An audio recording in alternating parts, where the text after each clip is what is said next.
Niyo ang Panginoon. At sumaiyo rin. Ang mabuting balita ng Panginoon ayon kay San Juan. Papuri sa iyo, Panginoon. Noong panahong iyon, muling napakita si Jesus sa mga alagad sa tabi ng lawa ng Tiberias at ganito ang pangyayari. Magkakasama sina Simon Pedro, Tomas na tinaguri ang kambal, Natanael na taga Cana Galilea, ang mga anak ni Zebedeo at 2 pang alagad.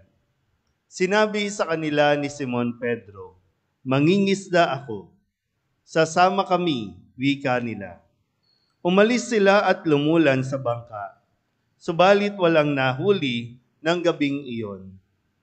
Nang magbubukang liwayway na, tumayo si Jesus sa pampang, subalit hindi siya nakilala ng mga alagad. Sinabi niya, "Mga anak, mayroon ba kayong huli?" "Wala po," tugon nila. "Ihulog ninyo ang lambat sa gawing kanan ng bangka at makahuhuli kayo," sabi ni Jesus. Inihulog nga nila ang lambat at hindi nila ito mahila sa dami ng huli. Sinabi kay Pedro ng alagad na minamahal ni Jesus, "Ang Panginoon iyon." Nang marinig ito ni Simon Pedro, siya'y nagsuot ng damit sapagkat hubad siya at tumalon sa tubig. Ang kasama niya mga alagad ay sumapit sa pampang, sakay ng munting bangka. Hila-hila ang lambat na puno ng isda. Hindi sila gaanong kalayuan sa pampang, mga 90 metro lamang. Pag-ahon nila sa pampang, ay nakakita sila roon ng mga baga na may isdang nakaihaw at ilang tinapay. "Magdala kayo rito ng ilang isdang nahuli ninyo," sabi ni Jesus. Kaya't sumampa sa bangka si Simon Pedro at tinila sa pampang ang lambat na puno ng malalaking isda, 153 lahat.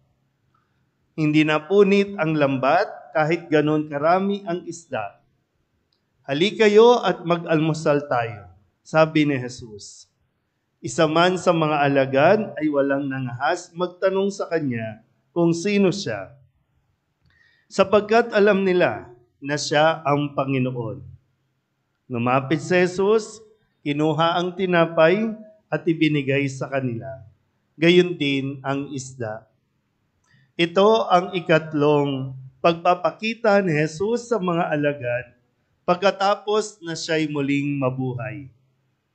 Pagkakain nila, tinanong ni Jesus si Simon Pedro, "Simon, anak ni Juan, iniibig mo ba ako ng higit kaysa mga ito?" "Opo, Panginoon, nalalaman ninyong iniibig ko kayo," tugon niya. Sinabi sa kanya ni Jesus, "Pakanin mo ang aking mga batang tupa." Muli siyang tinanong ni Jesus, "Simon, anak ni Juan, iniibig mo ba ako?" Sumagot si Pedro, "Opo, Panginoon, nalalaman ninyong iniibig ko kayo." Ani Jesus, "Pangalagaan mo ang aking mga tupa."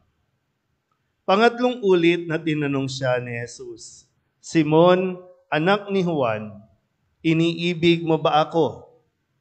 Nalungkot si Pedro sapagkat makaitlo siyang tinanong, "Iniibig mo ba ako?" At sumagot siya, "Panginoon, nalalaman po ninyo ang lahat ng bagay. Nalalaman ninyong iniibig ko kayo." Sinabi sa kanya ni Jesus, "Pakanin mo ang aking mga tupa. Tandaan mo, noong kabataan mo pa, ikaw ang nagbibihis sa iyong sarili at lumalakad ka kung saan mo ibig.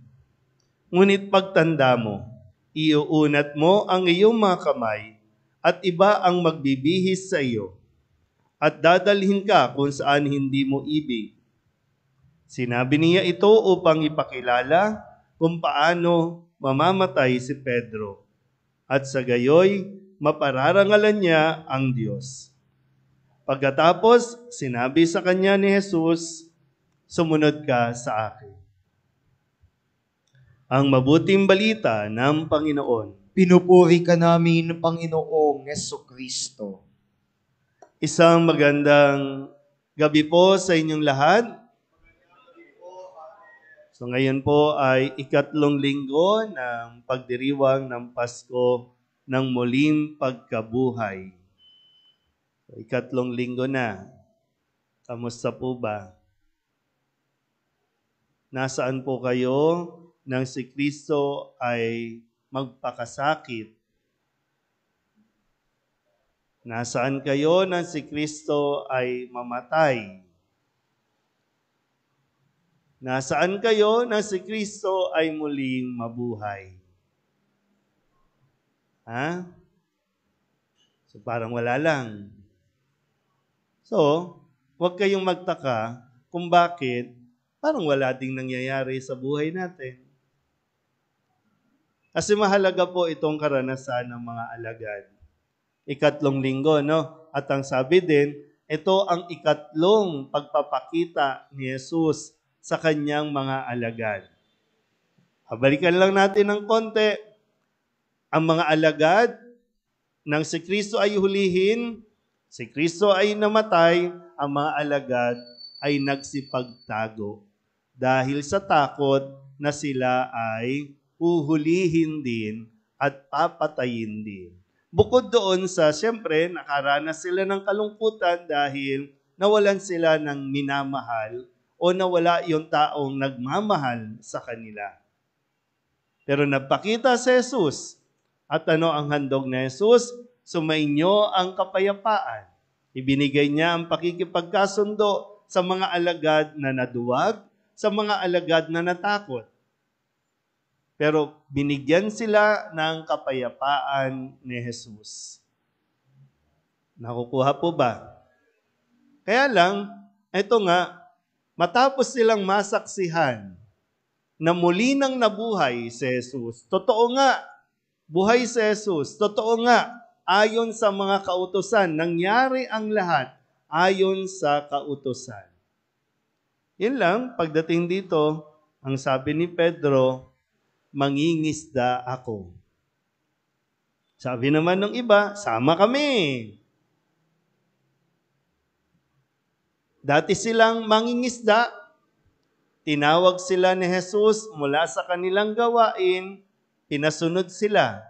Binago ni Jesus ang kanilang buhay, ang kanilang gawain, ang pang-araw-araw nilang gawain, na bago yon nang sila ay sumunod kay Jesus. Pero nakalimutan ni Pedro. Kaya nga mahalaga din, no, yung pag-iisip ng isang leader. Kasi kung ano yung leader, napapasunod niya rin yung mga kasamahan. Kaya nang sabihin niyang, mangingisda ako, sasama kami, mangingisda din tayo. Hindi na yon ang buhay nila. Diba, ang sabi ni Jesus kay Pedro noon, gagawin na kitang mamamalakaya ng mga tao, hindi na ng isda. Kaya, kahit gaano sila kagaling, magdamag silang nangingisda, pero wala silang nahuli. Bokya. Kaya muling nagpakita si Jesus, at nang sabihin ni Jesus, ihulog ninyo sa kabila. Sinunod nila si Jesus, kaya halos lumubog ulit ang bangka sa dami, pero hindi naman lumubog, hindi rin nasira ang kanilang lambat sa dami ng kanilang huli. So, kaya ang tanong ko kanina, nasaan ba tayo nung mga nakalipas na linggo? Pasko na ng pagkabuhay. So, yung iba sa inyo, nagpenitensya, yung iba sa inyo, nagbisita iglesia, at kung ano-ano pang mga tradisyon na ginawa. Pero pagkatapos, bakit lagi tayong bumabalik sa dati? Nakukuha niyo po ba? Bakit pilit tayong bumabalik sa dati? Natapos na nga, tinawag ka na nga doon. Yung iba, pwedeng nakaalis ka na sa bisyo, pero bakit balik ka ng balik? Nakaalis ka na sa kasalanan, pero bakit balik ka ng balik? Kaya tuloy, ang buhay natin, walang pag-asenso. Ang buhay natin, walang nagbabago. Kasi tayo mismo ang balik ng balik. Kinuha na tayo ng Diyos mula doon sa dati nating buhay, pero tayo, balik tayo ng balik. Alam mo na. Nakuha na ba? Diba? Kaya kung hanggat hindi tayo natututong makinig kay Jesus, hindi natin makakamtan yung biyaya na talagang siksik, liglig at umaapaw. At hanggat hindi tayo nakikinig kay Jesus, hindi tayo magkakaroon ng kapayapaan sa ating isipan. Kasi balik din tayo ng balik sa problema, balik din tayo ng balik sa pinoproblema natin, na pwedeng tapos na yun eh.